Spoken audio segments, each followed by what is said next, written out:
ஓம் சரவணபவ. ஒரு மனிதனின் வாழ்க்கையில் எல்லா கதவுகளும் மூடப்பட்ட மாதிரி தோன்றும் நேரம் வரும்.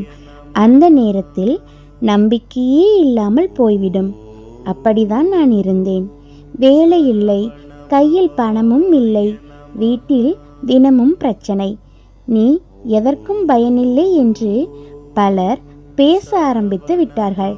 மெல்ல மெல்ல எனக்கே என் மேல் நம்பிக்கை குறைய ஆரம்பித்தது.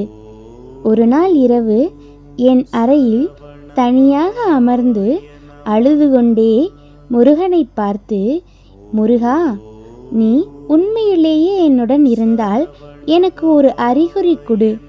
இந்த வாழ்க்கையில் நான் தோற்று போகவில்லை என்று உணரவை என்று மனம் உடைந்து வேண்டிக் கொண்டே இருந்தேன். அப்படியே கண்ணீருடன் தூங்கிவிட்டேன். அடுத்த நாள் காலை எப்போதும் தாமதமாக எழும் நான் அன்று அதிகாலை 4:30 மணிக்கே திடீரென்று விழித்து கொண்டேன். மீண்டும் தூங்க முயன்றேன். ஆனால் மனதிற்குள் கோவிலுக்குள் வா என்று யாரோ அழைப்பது போல ஒரு உணர்வு. உடனே அங்கிருந்த முருகன் கோவிலுக்கு சென்றேன். அந்த நேரத்தில் கோவிலில் கூட்டமே இல்லை. அமைதியாக முருகனை பார்த்து கொண்டிருந்தேன். அப்போது திடீரென அர்ச்சகர் என்னை அழைத்தார். இது உனக்காக விழுந்த பூ என்று சிவப்பு செம்பருத்தி பூவை என் கையில் வைத்தார்.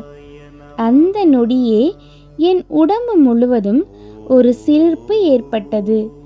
ஏனென்றால் நான் அன்று இரவு மனதிற்குள் கேட்டதே அதுதான். முருகன் என்னுடன் இருக்கிறார் என்றால் எனக்கு ஒரு அறிகுறி வேண்டும் என்று.